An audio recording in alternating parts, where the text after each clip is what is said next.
नमस्कार, म बोल्दैछु कृष्ण प्रसाद बर्तौला।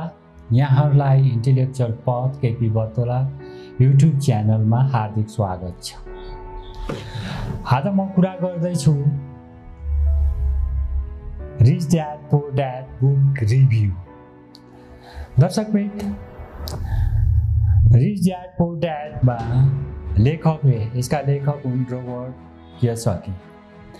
रोबर्ट कियोसाकीले जीवनमा हामीले फाइनेन्सियल लिटरेसी अथवा क्यास फ्लो, हामीले एसेट एन्ड लायबिलिटिजको बारेमा बुझ्नुपर्छ, देशको कर व्यवस्था बारे बुझ्नुपर्छ भनेर धेरै कुराहरू लेखेर जब यो किताब प्रकाशनमा आयो तब धेरै मान्छेले यसलाई अध्ययन गरेर आफ्नो जीवनमा धेरै परिवर्तनहरू ल्याए। धेरै परिवर्तन फाइनेन्सियल लिटरेसीमा यति परिवर्तन यो किताबले ल्यायो र धेरै कुराहरूको ज्ञान पनि वृद्धि गर्यो, जसले गर्दा धेरै मान्छेहरू यो किताबको अध्ययन गरेर धनी पनि भए, यसलाई व्यवहारमा लागू पनि गरे। त्यसकारण हामीले यो किताबलाई राम्रोसँग अध्ययन गर्नुपर्छ अथवा यहाँ भनेको समरी रिभ्यू बुझिदिनु होला धैर्यपूर्वक। म अलि लामो हुने भएकोले यसलाई पनि दुई भागमा वर्गीकरण गर्ने गइरहेको छु र खास गरी लेखकले यसमा सर्वप्रथम त 3 चरित्रको व्याख्या गरिएको छ, पुअर ड्याड, रिच ड्याड र लेखक स्वयं रोबर्ट कियोसाकी। उनले हरेक चिजलाई यस्तो ढङ्गले लेखेका छन्, सरल ढङ्गबाट यी सबैले बुझ्छन् र सबैले व्यवहारमा लागू पनि गर्न सक्छ।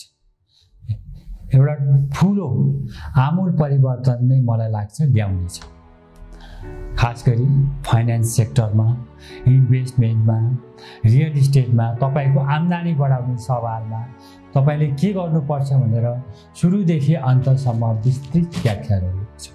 लेखकले सबैजनाले केमा जोड दिनुपर्छ, हाम्रो क्यास फ्लो प्याटर्न कस्तो छ अथवा नगद प्रवाह, जाने नगद कस्तो छ, आउने नगद प्रवाह कस्तो छ, सम्पत्ति भनेको के हो, लायबिलिटिज भनेको के हो र आफ्नो देशको ट्याक्सेसहरू, इन्भेस्टमेन्ट पोलिसीहरू तपाईँले बुझ्नु भएको छ कि छैन बुझ्नुपर्छ भनेर जोड दिएका छन्। तपाईँले जति यो किताबमा लेखेको कुरा बुझ्नुभयो त्यति तपाईँले जीवनमा फाइनेन्सियल फ्रिडम, फाइनेन्सियल लिटरेसी सहज ढङ्गबाट प्राप्त गर्न सक्नुहुन्छ। हामीले यसमा भनेका कुराहरू 20-25 वर्षदेखि नै लागू गर्दै जानुपर्नेछ। दर्शकवृन्द, रिच ड्याड पुअर ड्याडमा तीनवटा चरित्र देखाइएको छ, पुअर ड्याड, रिच ड्याड र स्वयं लेखक। पुअर ड्याडले जहिले पनि भन्ने गर्छन्, उनले लेखेका छन्, स्कुल कलेजमा राम्रोसँग अध्ययन गर्ने, हाम्रो बुवा आमाले नि भन्ने गर्नुहुन्थ्यो, राम्रो जागिर खोज्ने, राम्रो अङ्क ल्याउने र जीवनमा धेरै जोखिम पनि नलिने, व्यापार व्यवसायतिर ध्यान पनि नदिने, पैसा धेरै नकमाउनु, पैसा कमाएमा धेरै समस्या आउँछ। उनी यति शिक्षित थिए कि उनी पिएचडी पनि गरेका थिए, तर जीवनमा कहिले आर्थिक समस्याले उनलाई पेली गयो। आर्थिक समस्या समाधान कहिले पनि भएन। त्यसकारण अर्कोतिर रिच ड्याड, स्कुल र कलेजको पढाइले पुग्दैन, अन्य ज्ञान पनि लिनुपर्छ, इन्फर्मल ज्ञान पनि लिनुपर्छ, फाइनेन्सियल ज्ञान लिनुपर्छ, कसरी लगानी गर्ने त्यो पनि ज्ञान लिनुपर्छ, देशको आयकर व्यवस्था कस्तो छ त्यो पनि बुझ्नुपर्छ, आफ्नो इन्कम कस्तो छ, स्टेटमेन्ट कस्तो छ, ब्यालेन्स सिट कस्तो छ त्यो पनि बुझ्नुपर्छ र रिस्क पनि लिनुपर्छ, अनि मात्र पैसा कमाउँछ, अनि मात्र फाइनेन्सियल फ्रिडम प्राप्त गर्न सकिन्छ, वित्तीय स्वतन्त्रता प्राप्त गर्न सकिन्छ भने। अर्कोतिर स्वयं लेखक थिए रोबर्ट कियोसाकी। उनी दुवै बाबुको कुरा सुन्थे, तर बढी धनी बाबुको कुरा सुन्थे र दुईटैको बिचमा तालमेल मिलाउँदाखेरि उनी बढी रिच ड्याडको पक्ष लिन्थे अथवा उनको सल्लाह सुन्थे।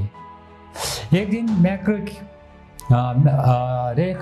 लेखकका साथी माइक दुवैजना धनी बाबुका काम गर्थे, पसलमा काम गर्थे। एक दिन दुवैजना तलब फरे भएर अब तलब बढाउनु पर्यो, माग गर्दै गए। माग गर्न गए धनी बुबाले दुईटा अप्सन दिए। मानौँ उनीहरूको एउटा इक्जाम्पल 5 रुपियाँ पर घन्टा थियो। अब उनीहरूले यो 5 रुपियाँले पुग्दैन, हामीलाई तलब बढाउनु पर्यो, नत्र हामी जागिर छोड्छौँ, हिँड्छौँ भने। त्यसपछि धनी बुबाले के सुझाव दियो भने, तिमीहरूलाई म दुईटा अप्सन दिन्छु।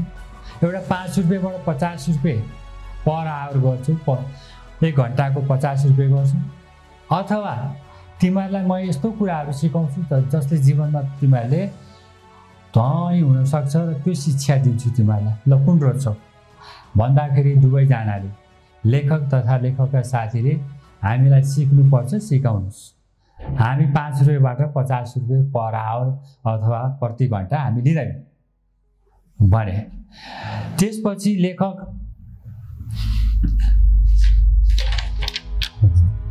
धनी बुबाले भने उनीहरूले दोस्रो अप्सन छनौट गरे र त्यही अनुसार सिक्न थाले र समयमा पनि उनीहरूले धेरै कुराहरू सिकेर के गरे भन्दाखेरि जीवनमा ठुलो परिवर्तन गरेर धेरै धन पनि कमाए। यसको पहिलो पोइन्ट छ, 1 number, rich people don't work for money, money work for them. यानि कि धनी मान्छेले पैसाको लागि काम गर्दैन, पैसाले उनीहरूको लागि काम गर्छ। यानि कि गरिब तथा मध्यमवर्गीय परिवार पैसाको लागि काम गर्छ, धनी व्यक्तिहरू पैसाबाट काम गराउँछन्। उनीहरू के गर्छन्, एउटा सिस्टम बनाउँछन्। पहिला उनीहरू आम्दानीबाट केही बचत गर्छन्, त्यो सानो बचतलाई जम्मा गरेर लगानी गर्छन्। यसमा रोबर्ट कियोसाकीले जोड दिएका छन्, हामीले 2 चिजमा लगानी गर्नुपर्छ, बिजनेस र एसेट्स अथवा रियल इस्टेट र एसेट्स। एसेट्स भनेको के हो भन्दाखेरि घर किन्नु एसेट्स होइन, यो पछि म कुरा गर्नेछु। त्यसकारण धनी व्यक्तिले जहिले पनि आफ्नो जीवनमा कमै उमेरदेखि एउटा यस्तो सिस्टम बनाउँछ जसले गर्दा पैसाले उनीहरूको लागि काम गर्छ। मानौँ 1,000 गरेर जम्मा गर्दै गए, 6 महिनामा 6,000 भयो, 6 लाख भयो। त्यो पैसा चाहिँ उनीहरूले इन्भेस्ट गर्छन्, कि रियल इस्टेटमा गर्छन् सस्तो जग्गा लिएर, कि भने स्टक मार्केटमा गर्छन्। त्यसरी गर्दाखेरि उनीहरूको कम्पाउन्डिङ हुँदै जान्छ र केही पैसाहरू उनीहरूले कमाउन सक्छन्, पैसा आफै काम गरिरहेको हुन्छ। दोस्रो पोइन्ट छ फाइनेन्सियल इन्टेलिजेन्स अथवा फाइनेन्सियल लिटरेसी। हामीले किन फाइनेन्सियल लिटरेसी सिक्नुपर्छ? वित्तीय साक्षरता। हामीसँग सायद वित्तीय साक्षरता कम नै छ। मैले पनि धेरै किताबहरू पढेर बुझ्न खोजेँ। मनी म्यानेजमेन्ट, तपाईँले आफ्नो मनीलाई कमाउनुहुन्छ, कसरी म्यानेज गर्नुहुन्छ त्यो बुझ्नुपर्छ। तपाईँले सम्पत्तिको बारेमा बुझ्नुपर्छ, एसेट के हो, लायबिलिटिज के हो। उनीहरू धनी व्यक्ति जहिले पनि एसेट खरिद गर्छन्, सम्पत्ति खरिद गर्छन्। सम्पत्ति भनेको घर होइन, जसले हामीलाई मन्थली अथवा वार्षिक रूपमा आम्दानी सिर्जना गर्दै क्रिएट गर्दै जान्छ, हामीलाई आम्दानी दिँदै जान्छ। उनीहरू लायबिलिटिज किन्दैन, जस्तो उदाहरणको लागि घर किन्दैन, घर भनेको लायबिलिटिज हो। उनीहरू जग्गा किन्छन्, त्यसपछि उनीहरू मोटर गाडीहरू कम किन्छन् मतलब एउटा किने पनि त्यसमा हाम्रो दायित्व सिर्जना हुन्छ। दायित्व सिर्जना भएपछि खर्च सिर्जना हुन्छ। हामीले कमाएको चिज दायित्व हुँदै एक्सपेन्सेस हुँदै जान्छ। त्यसकारण एसेट्स यस्तो किन्नुहोस् जसले हाम्रो आम्दानी सिर्जना गरोस्। जस्तो स्टक इन्भेस्टमेन्ट खरिद गर्ने, सस्तो खरिद गर्ने।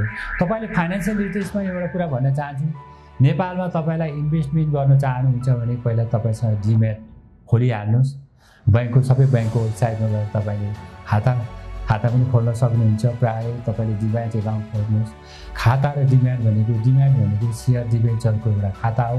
तपाईँको एउटा डिम्याट एकाउन्ट खोल्नुहोस्। त्यसै गरी तपाईँले क्यास फ्लोको बारेमा बुझ्नुहोस्। क्यास हाम्रो कसरी गइरहेको छ, हाम्रो आम्दानी कसरी गइरहेको छ। इन्कम स्टेटमेन्ट मेरो बढिरहेको छैन। इन्कम स्टेटमेन्ट जहिले पनि हुनुपर्छ। लेखकले यस किताबमा भनेको छ तपाईँलाई income statement, minimum group, balance sheet, asset and लायबिलिटीले गरे त्यो कुरा तपाईँलाई थाहा हुनुपर्छ। तपाईँको देशको ट्याक्स ल तपाईँलाई थाहा हुनुपर्छ। किनभने तपाईले कर्मचारीले 20 लाख भन्दा बढी कमाउँदै गइसकेपछि 36% सम्म ट्याक्स तिर्नुपर्छ। अर्को कुरा तपाईले इन्भेस्टमेन्ट गर्नु भने क्यापिटल गेन पनि धेरै सस्तो छ। इन्भेस्टमेन्टबाट आउने लाभांशको कर दर पनि धेरै सस्तो छ। त्यसकारण तपाईले केमा लगानी गर्ने, केमा नगर्ने, जागिर खाने कि नखाने एउटा निर्णय गर्नु। तपाईँ यदि नोकरी गरिरहनु भएको छ भने साइड बाई साइड काम खोज्दै गएर पछि तपाईले जागिर छोडेर जब छोडेर तपाईले त्यो काम गर्न पनि सक्नुहुन्छ। तेस्रो नम्बर छ history work for learn not for money. अथवा तपाईले सिक्नको लागि काम गर्नुहोस्, पैसाको लागि काम नगर्नुहोस्। तपाईले काम गर्दै जाँदाखेरि, काममा बस्दाखेरि तपाईले एउटा मिनिमम न्यूनतम व्यवस्थापन स्किल, म्यानेजमेन्ट स्किल सिक्नुहोस्, कम्युनिकेसन स्किल सिक्नुहोस्। तपाईले डाइरेक्ट सेलिङ, मार्केटिङ, सेलिङ टेक्निकहरू, बेसिक कुराहरू तपाईले काममा सिक्दै जानुपर्छ, न कि तपाईले पैसामा फोकस दिने। त्यो सिकेपछि तपाईँ बाहिर गएर सक्षम भएर काम गर्न पनि सक्नुहुन्छ।